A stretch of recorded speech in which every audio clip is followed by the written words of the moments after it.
It's 2:15. We don't have enough time to play with that. Well, maybe next time. All right, folks. Hey, welcome to the break, the sponsor break. And we've got three folks who are going to be speaking with us from PLI.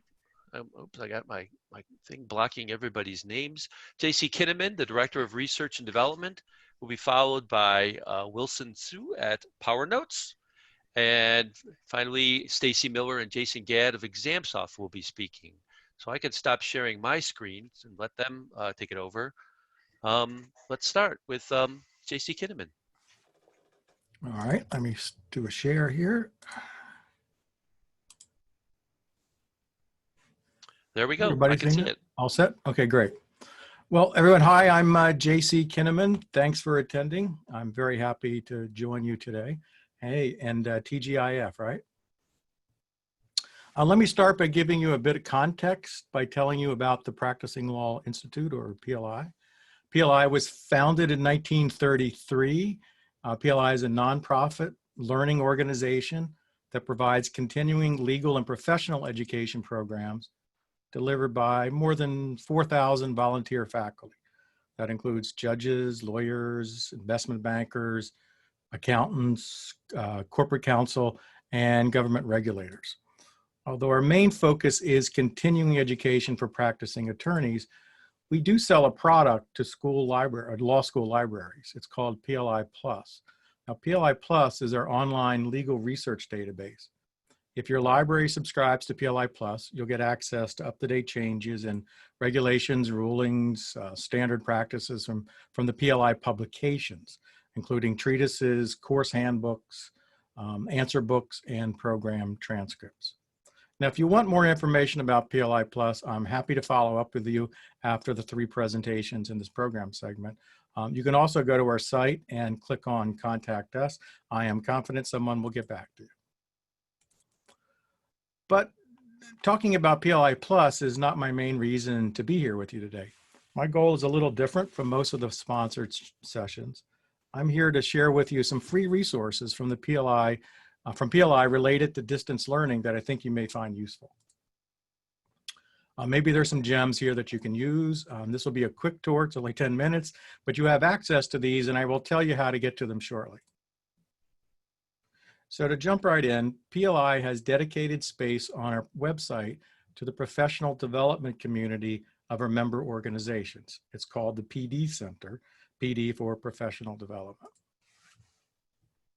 And I believe the legal profession's professional development community has some things in common with you. So I'm going to tell you about some of the assets we make available to them with the idea that you can take advantage of these materials as well. Materials are posted on our site, www.pli.edu, and they're not behind a paywall, so everyone can get to them. So let's start with the tools. This is probably the least sexy screen I'm going to show you today, but it's an entree to some detailed and practical tools you may find helpful. First, there's a section on writing good learning objectives. A second offers a template for structuring an effective online learning lesson. And the third and fourth are performance support tools, also known as checklists. I'm going to show you the one on learning effectiveness because I think it's the most relevant to this audience. A while back, we created this checklist for live speakers, but when COVID-19 hit and everything was going online, we updated it. This document is a little bit learning science and a little bit practical tips for using an online platform for education. The top section focuses on things to do to be an effective online instructor. The bottom section focuses on how to ensure the presenter is perceived as a credible online instructor and offers tips on connecting with an audience. So if you're a faculty member, you can run down the checklist yourself. And if you're someone who supports faculty new to online instruction, you can point them to these checklists. Now, as you can tell by the download now links, these assets in the PDF format can be downloaded. And they, along with the other things I'm going to share with you today, are available free of charge. A little more entertaining are some video tutorials we produce. There are two series, one on presentation skills and another on e-learning. Now, for your purposes, I think the series on creating effective presentations would be particularly useful. We put this series together with Dr. Will Thalheimer from Work Learning Research. After all, you want to make sure you align your teaching with the human cognitive architecture, right? These are short 10 to 15-minute videos that show how learning science can be applied to instruction. There's a lot of misinformation floating around out there about what works and what doesn't, and all of our materials, including to the suggestions made in the videos, have an empirical basis. Dr. Thalheimer devotes 2 videos to the power of questions. Why do we devote 2 videos to questions? Because the research says it's the single most effective thing you can do to improve the retention of the material you're delivering. Hey, if you have no idea what Dr. Thalheimer means by aligning your instruction to the human cognitive architecture, I suggest you take a look at this series. So to recap what I've covered so far, if you go to www.pli.edu, you can find some resources developed for the professional development community that you may find useful yourselves. You can use this full URL, www.pli.edu/PD Center, or just go to our site, www.pli.edu, and in the search box, type in PD Center. And you'll be directed to the appropriate section on our site. And for now, at least, you don't need an account. You don't even need to log in. There's another section of the Professional Development Center called PD Interactive. It's relatively new. We only started this series when so many people were forced into working remotely in March. The first program featured 3 presenters: Alicia Aiken, a practicing attorney and well-known trainer in the pro bono and legal services area; Dr. David Guralnik, a cognitive scientist, head of the International E-Learning and the Workplace Organization, and president of an e-learning company called Kaleidoscope Learning. And again, Dr. Will Thalheimer, who provides an amazing public service to all of us because he reads the leading learning research journals and summarizes them for us so we don't have to read them. The first program included a handful of tips and tricks from these 3 experts. And there's a 1-hour recording of the webinar available for viewing, along with a unique paper on e-learning and legal education that you may be interested in that PLI commissioned. A month later, we invited Dr. Thalheimer back for a second program. He shared some learning science wisdom and even modeled some techniques faculty might want to try. What are some of the things the experts shared? I reviewed the 2 programs before this presentation, and I tried to extract some highlights. First, a quick slide on technology. I assume most of the audience has some experience already, so I won't belabor the technology topic. The first 2 points offered are a reminder to do the prep work, which includes rehearsing any special uses of the technology. Now, this becomes old hat after a while, but for those initial experiences, it's important to go over how things work before you go live. By the way, I've observed that there's a later danger called complacency. You don't check how something is supposed to work. You get overconfident, and next thing you know, you have a little bit of a bomb on your hands. For a course where you meet regularly, that's not the end of the world, though maybe your credibility gets nicked a bit. So obviously, you just pick things up in the next session, but it's worth testing out anything you haven't done before.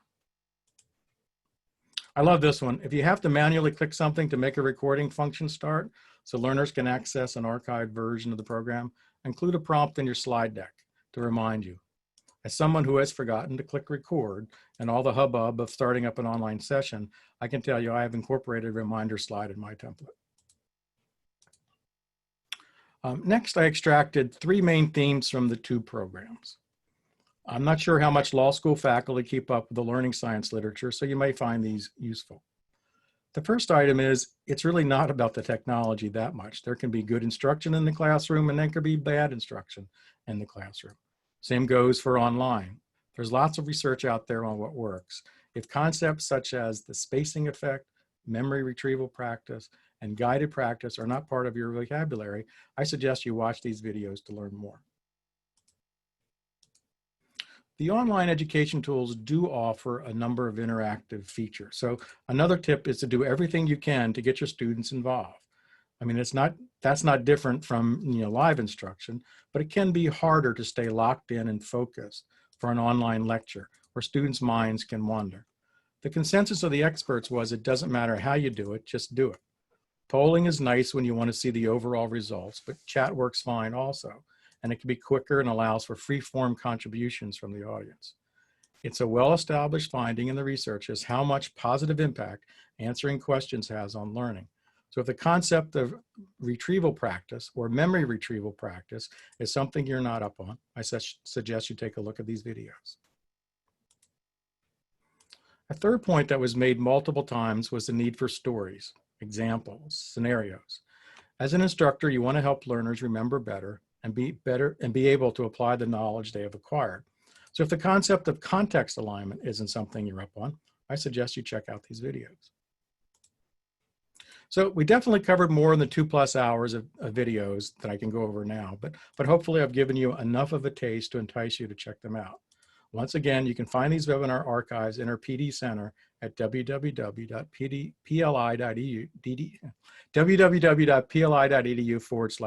Center. And with that, John, I'll turn it back to you. Great, thanks, JC. So our next speaker is Wilson from Power Notes. Take it away, Wilson. All right, I will start my video here and share my screen. There you are. Yep. All right, so hi everyone, my name is Wilson Su. I am the founder of Power Notes. Power Notes is a relatively new company. This is actually probably our 4th year though at Cali. And Cali's been great to us, so thank you, Cali, for having us back again in this online format. So what I'm going to be doing today is basically showing you some of the newer features in Power Notes. We don't have enough time to go through a full demo, but what we will have is we'll be able to kind of schedule a demo for the future. We'll have discounts for anyone that mentions that they saw us at CALIcon, and these are the contacts for the folks that you can reach out to get those discounts. So I'm going to jump into a quick demo. Again, I'm going to kind of gloss over some of the more basic features to focus on our new features. Because Power Notes is so new, we've been evolving a lot over the last couple years. I'm going to specifically focus on features that are focused around teaching remote learning, as well as one of our newer features just launched this week, which is image capture. So for those of you that don't know, Power Notes is a tool to help legal researchers gather, organize, and track all of their research. So part of it's a browser extension, sits on your browser, lets you collect anything that you're viewing in your browser, whether it's one of your legal databases, anything on the open web, a PDF, your LMS, pretty much anything that you can get your hands on that's digital. So the way that it works really quickly is you just highlight what you want to save instead of copying and pasting. One of the things we wanted to do was eliminate copy and paste from the research process. Once you do that, you highlight what you want to save. You're prompted to organize what you save. So you can select a category, and these categories, you can either start out with our basic categories or predefine your categories. So you select what you want to save. You take annotations. You can take whatever notes you want. And then once you do that, we've saved that information. And so it'll be stored here in the sidebar. All of the highlights that you made are in quotation marks, so you know the information's not yours. Your notes are in a separate field. We automatically save a link back to the source, so you can come back to this at any point in time. And we also grab the citation when you're on Westlaw, Lexis, Bloomberg, or Hein Online. So it's a really quick way to capture what you want to save, organize it, annotate it, all in kind of one step, and have it such that you can just continue reading instead of getting bogged down doing a lot of the mechanical steps it takes to save information. One of the newer features that we have, hold on one second here, let me refresh, is that anytime you have an image that you find, you can also right-click, save the image to Power Notes, also organize it as well, annotate it, and then go on, and it will save that information, save that image with your annotations. It'll also save the citation information from where you grab that image from. So if it's on like the Atlantic, it'll save all the information you need to create a citation. Just so it makes it really easy for you to capture information, organize it, and continue with your research. You can easily add and edit your topics, add new topics on the fly.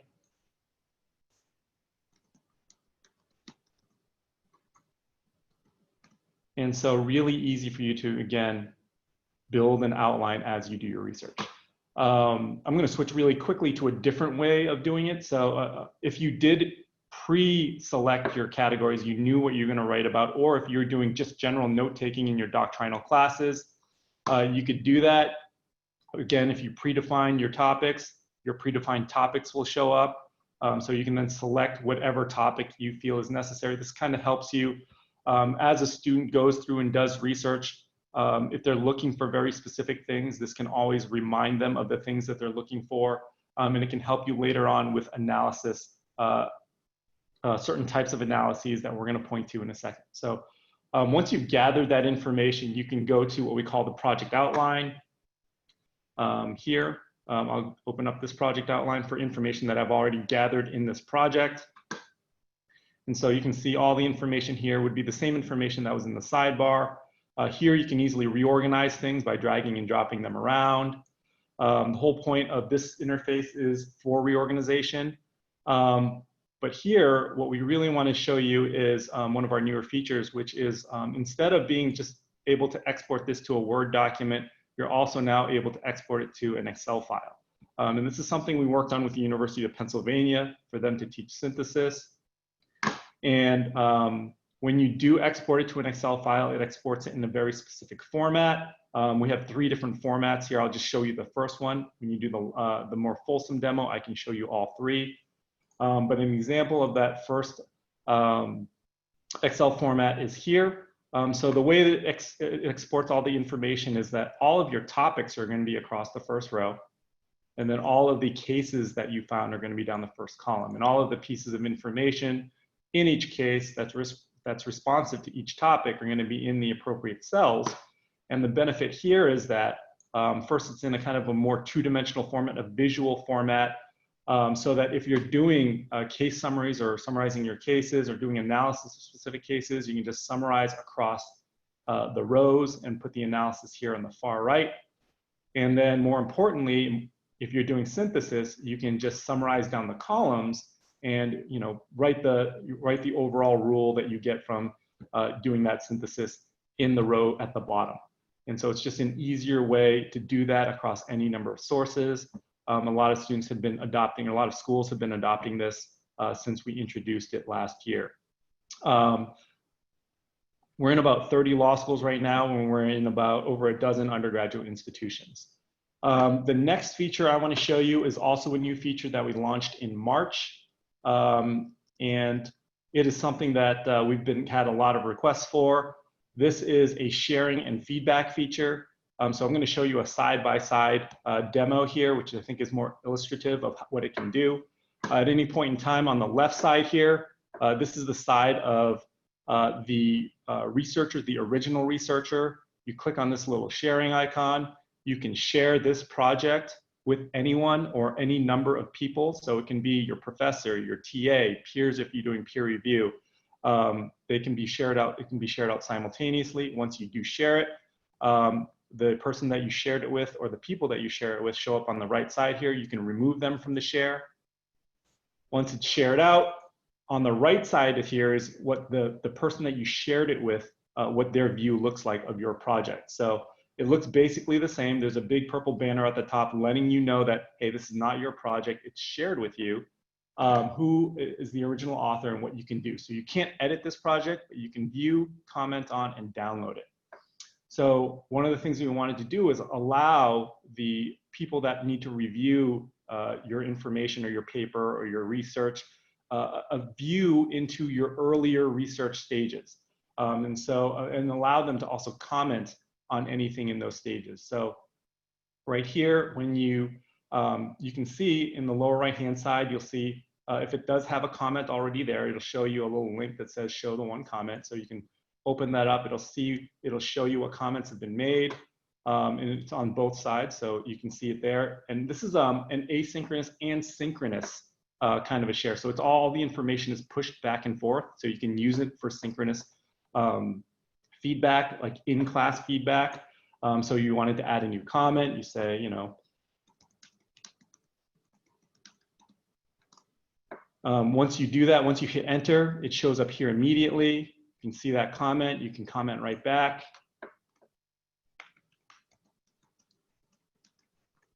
And as soon as I do that, it'll show up here. And you can go back and forth on any piece of research about anything. You can also make global comments, so comments that are not attached to any specific piece of research. And once you do that again, they will be able to see those global comments. Another quick thing you can do is resort all of this information. Right, the default sort is by topic, so their organizational structure, but you can quickly sort it by date, quickly see, you know, what days did students work on things, what did they do on each day, jump into that. You can resort it by source, quickly see all the cases that the students found, jump into any specific case, give them quick feedback on that. The whole point is we want to really enable the reviewer to give both quick feedback, see how much work the student has done, as well as give detailed feedback into the student's research outlines. You can also download their projects into a Word document or the Excel file, whatever you want to do. So that's most of the demo, the demo of the new features. One of the things that we're working on right now is full collaboration. So within about a month or so, you'll be able to share your project in a collaborative way instead of just a commenting way, so that multiple people can have different research streams put into the same outline and be able to manipulate that outline concurrently. All right, so I am going to pause there. I don't know if there's any Q&A. I saw some questions pop up. I don't know if, John, you want to moderate that or what? Tons of them. Oh, wow. Oh my! Some of these you might want to just try to answer yourself Okay. when we get through. Comparisons with other people's products. How does it handle citations? Yeah, so if you're on any of the legal databases, it just pulls the citation given by the database automatically. So as soon as you highlight something, like on a Westlaw, it'll pull the citation that Westlaw gives you for whatever you highlighted, and we'll save it in that little citation form. If you're on the open web, we're going to pull all the metadata that's on the website that you need to create a citation. We let you edit that information. Sometimes it can be incomplete or incorrect, and we let you save it. So the whole point is we're trying to minimize the distractions that come with digital research. So when you're reading, we want you to focus on reading. We don't want you spending a lot of time and distracting yourself by copying and pasting citation and citation information. We're just going to pull it as soon as you highlight something. Interesting. If you share a project with somebody, do they have to own Power Notes to look at it? No, they don't. Well, everyone gets a free project. So anyone that signs up for, you know, they don't have to be a student. They don't have to do anything. They just get a free project. And when you have a free project in a Power Notes account, you can have as many shares as you want. As many people can share a project with you. It doesn't count against your free project. Only when you want to create another project are you prompted to pay. And most of our licenses with schools are like school-wide or law school-wide licenses, so everyone at the law school would have access to it anyway. That's awesome. Thanks, Wilson. It's impressive, man. It's almost like a smarter Google Docs in some ways, huh? Yep. That's exactly right. And it's a better way for you to capture the information. A lot of that I glossed over, but there's a lot of Power Notes that comes to just the capturing of the information, reorganizing it. Great. Right. Thank you. Thank you very much. Thank you. All right, our third presenters are the folks from ExamSoft, Stacy Miller and Jason Gadd. Take it away. Awesome. Thank you, John. Just give me 1 second and I will share my screen.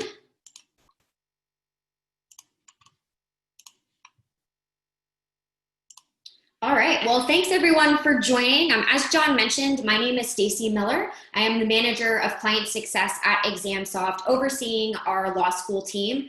Joining me, as he mentioned, is Jason Gadd, our vice president of business development. Jason is here with me. He will kind of also help answer questions, maybe input some information into the chat, but you'll be hearing from me. Today, I'm going to be talking about our functionality at ExamSoft, as well as how some of that functionality has been applied to different programs who've used us during remote assessment and learning the last couple of months. Anything that you guys see here, if you have questions, please feel free to ask them. We're also happy to chat further down the road, schedule demos of any of these products if you happen to be curious about their functionality. First and foremost, though, a little bit of background about ExamSoft. I saw some familiar names in the chat in the attendee list, but if you're not familiar, ExamSoft was first to market for secure computer-based testing in law schools and bar examiners in 1998. And over the last 12 years, our innovation has consistently brought the best of both worlds to our clients when it comes to assessment. Whether providing the option to deliver exam questions on a paper copy or on screen, whether for essay questions or multiple choice questions, and now whether on campus or off campus remotely for administered exams, we've assisted just about over 1,800 clients worldwide, including 200 law schools and bar examiners successfully achieve their assessment goals. A growing of our clients have started to introduce online learning courses, and so we responded by developing tools to ensure exam security even when exams were being taken off campus. These tools actually became pretty invaluable over the last 3 months or so to hundreds of our clients facing campus shutdowns due to COVID-19 just right before finals. Not a very convenient time, as everyone's probably seen. But before we dive into the newest tools that we have, I want to point out that even our existing clients were able to utilize the existing functionality as they moved to remote assessment. First, our clients still had the ability to continue building and creating their exams remotely. The ExamSoft Administrator Portal is a web-based portal that allows for the creation of questions and exams and can be easily accessed from anywhere. This provided schools the ability to make changes to assessments they'd already built, continue to add and adjust questions, and even adjust exam administration windows as needed as schools continued to make on-the-fly decisions about assessment while transitioning to a remote environment. Second, existing clients found it easy to transition to remote exams since our secure testing software Examplify not only locks down the computer, but optionally can deliver exam content right on the student's screen, maintaining some of that content security, not having to worry about the distribution of paper exams to students via email or PDF. As you'd expect, and as some of you know, Examplify operates offline and comprehensively locks down a student's laptop to prevent things like screenshotting exam questions, copying and pasting to and from Word, or collaborating with others via Zoom or live chat. This also means that Examplify can also be used just about anywhere and without the need for an active internet connection during the exam.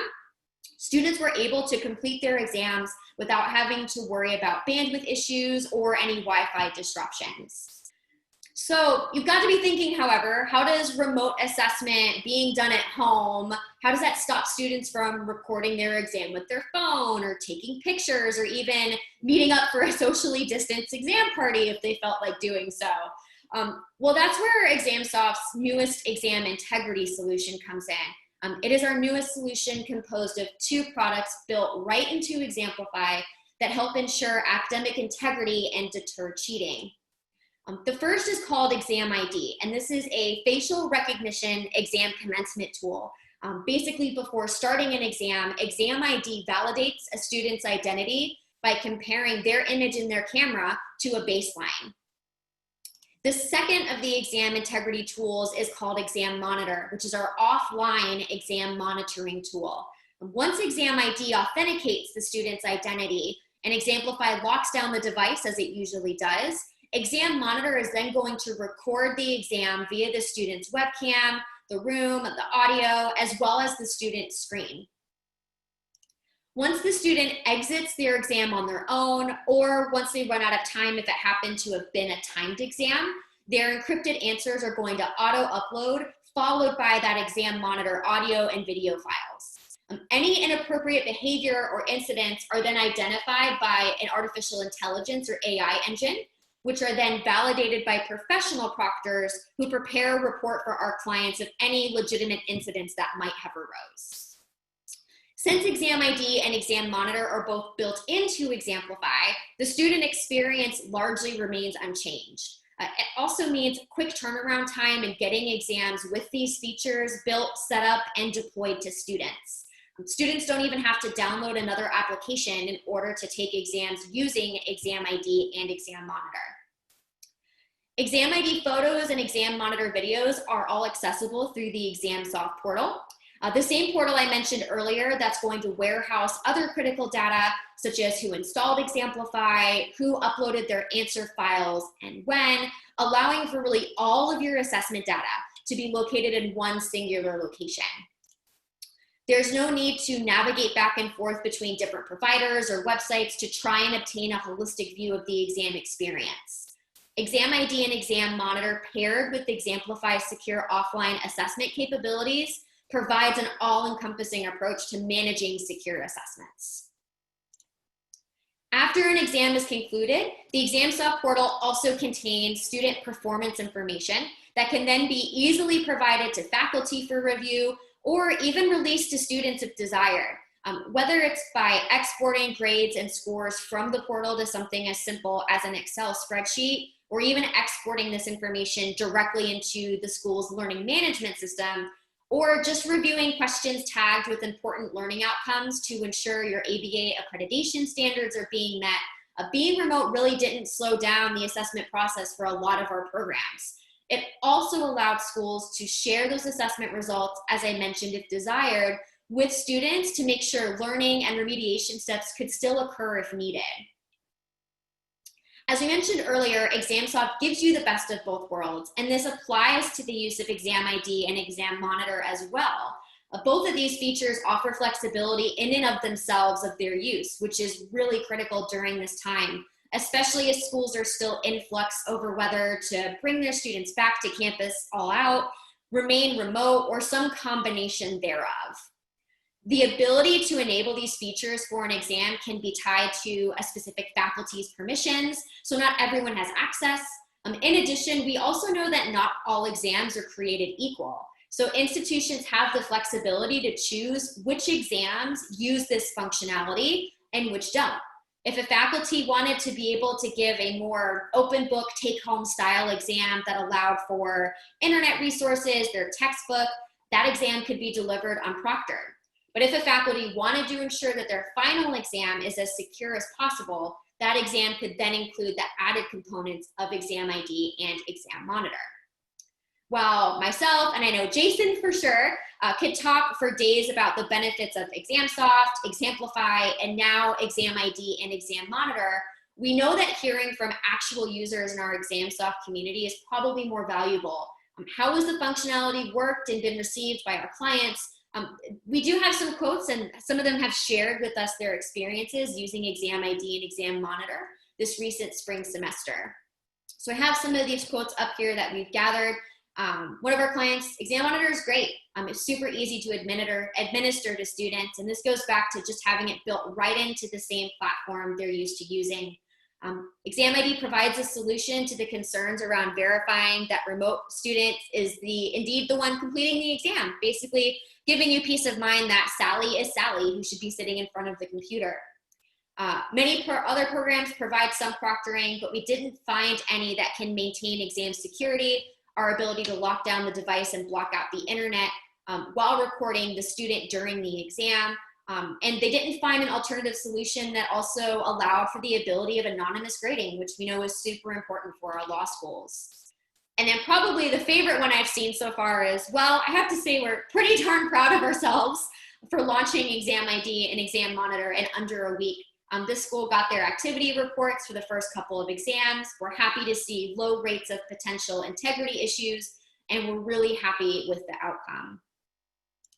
So whether you're delivering a standard 3 to 5 essay question exam that's in class, and you just need to deliver questions on paper and use Examplify to lock down the device, whether it's a bar prep course that students want to have delivered multiple choice questions and generate really critical reports to identify where they might be struggling to help them prepare for bar, whether it's an open book take home that just need exams delivered in a timed area with some closed book enforcement through security, or now whether it's during a global pandemic that requires constant automated monitoring and identification, ExamSoft has the tools to help you get the job done. If you're interested in learning more, we do have a couple of great webinars coming up later this summer. We usually have our ExamSoft assessment conference, but of course with COVID, we unfortunately also had to move to a remote format. So this year we have our ExamSoft Education Connection. I believe Jason's gonna post the URL I have here in the chat as well. We do have 2 law speakers attending this, but there's other really great sessions about ExamSoft as well happening. So we really hope that anybody here interested, it's free to register and sign up. Great for introducing you to ExamSoft, or if you're current ExamSoft users, the ability to see how other programs are utilizing our software during this time. Again, if you have further questions, you can email info@examsoft.com if you're interested in seeing a further demo. Somebody on our team will direct you to the appropriate individual, whether it's myself or Jason, but we appreciate everybody's time today. Thank you, Stacy. Jason has been awesome in the chat and the questions, answering as fast as they pop up. There was one question that I'll post to you. Marguerite asks about the handling of the difference between like page counts and word counts. It's easy to count the number of words, but it's harder to count the number of pages if a professor says like you can only write an exam that's 3 pages long or something like that. Any comment on that? Yeah, So I make just sure submitted a written response. Oh, go ahead, Jason, if you went ahead and answered that. Sure.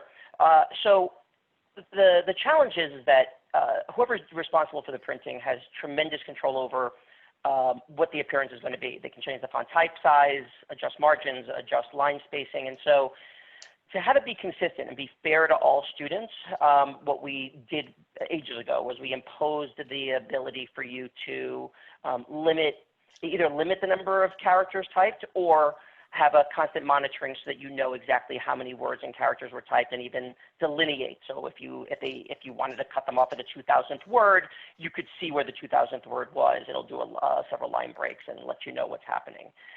So we felt that that was probably the fairest approach to take, especially because everybody seems to have their own way of wanting to print, and it tends to be an override of whatever the students happen to use. So if they use, I don't know, Comic Sans 12, but you want to print Arial 10, you can do that, which of course is going to throw everything off from whatever pagination you wanted. great, great.